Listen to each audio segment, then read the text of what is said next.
Guys, I was just about to quit, but then I just realized something which changed my perspective completely about working.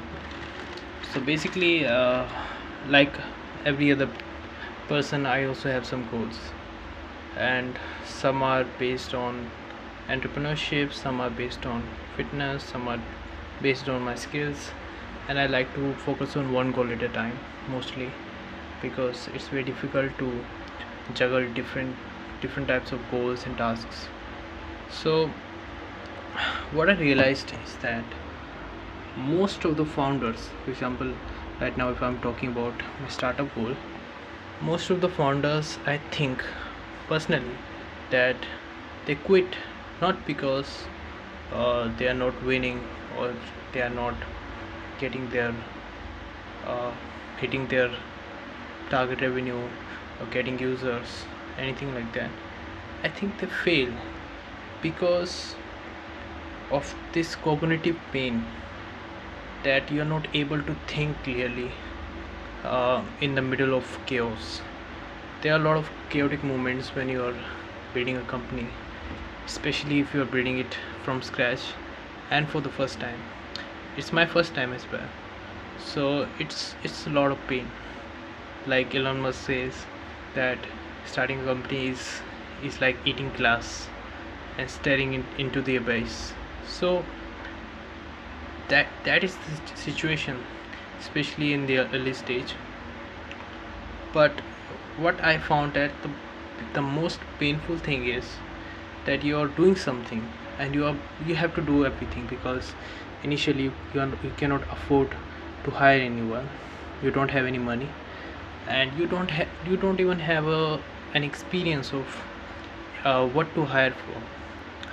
You cannot just say, okay, I'm going to hire some marketing manager, or I'm going to hire some developer. You don't even know what to build. You don't even know uh, where to market your product, where to do anything. So you're just very confused, and at the same time you also have to do everything because you have no employees. So this mixture of trying to do everything and trying to think on every level, on every situation clearly, this is what brings a lot of cognitive pain. And that pain is what forces you to quit. And a lot of people quit because this is not a physical pain.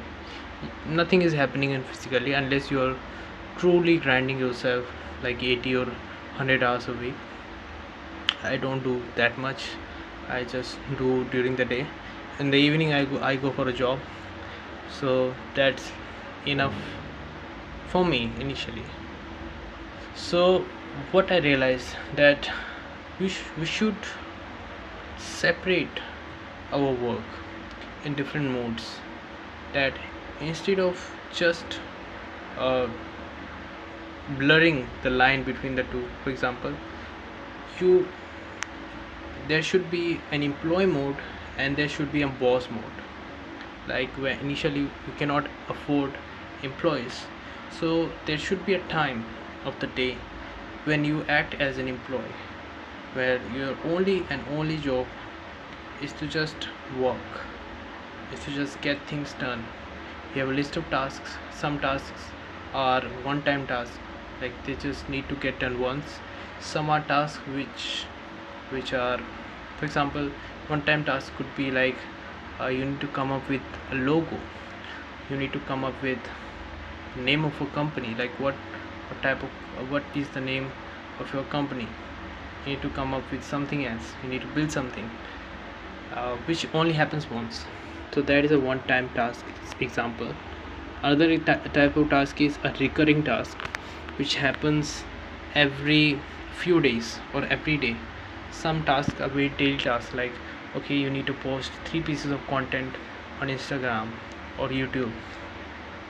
Some tasks are like weekly tasks, like every week you need to find 700 businesses to DM, right? You need to make a list of 700 businesses. That is a weekly task. Some are monthly tasks, which you only need to do once a month.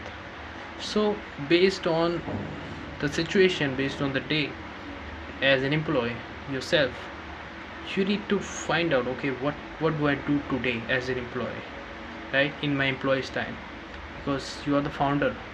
You choose to be an employee for some time of the day, and then after that time ends and you have finished your today's tasks, then you switch to founders mode.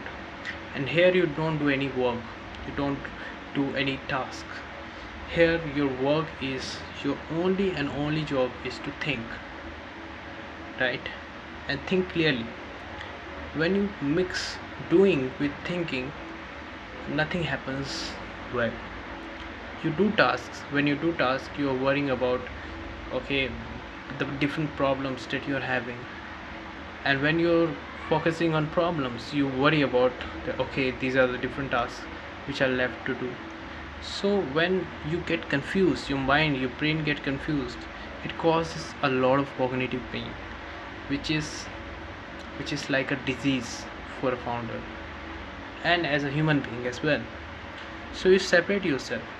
There is an employee time when you're just doing tasks, right, as fast as possible, as effectively as possible. You don't care what happens to the company, you don't care, you just work on getting those things done, right? But when you are a boss, when you are like, okay, the employee time is over, now I am a boss, now I am the founder, now your focus should be to solve problems.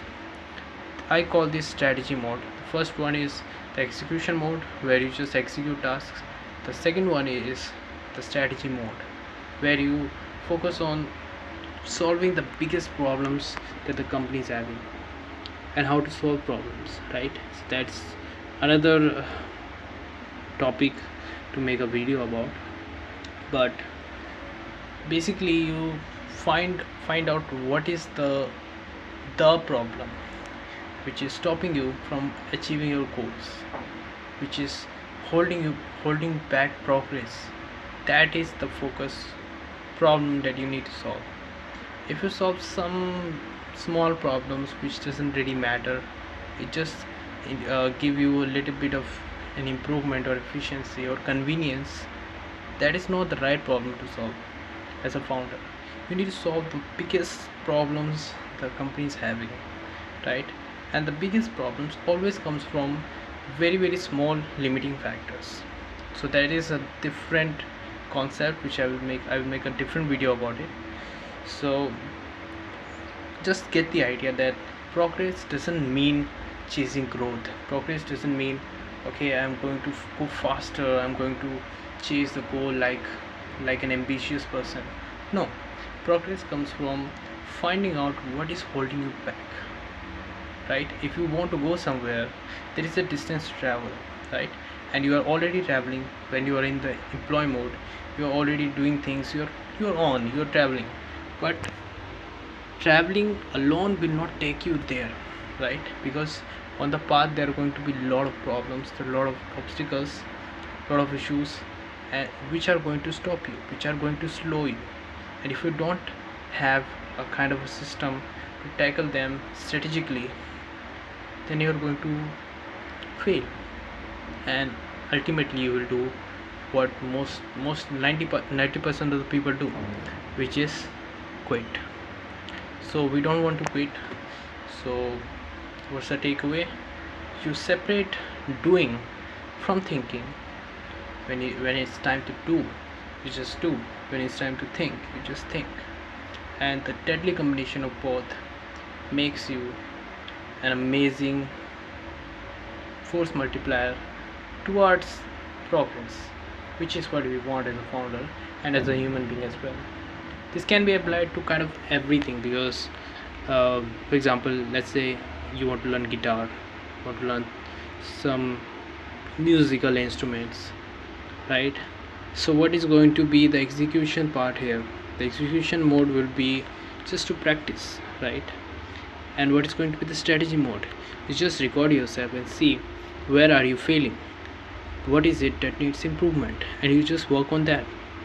So these are the little things which truly make small progress different from the big progress, right? So see you in the next video.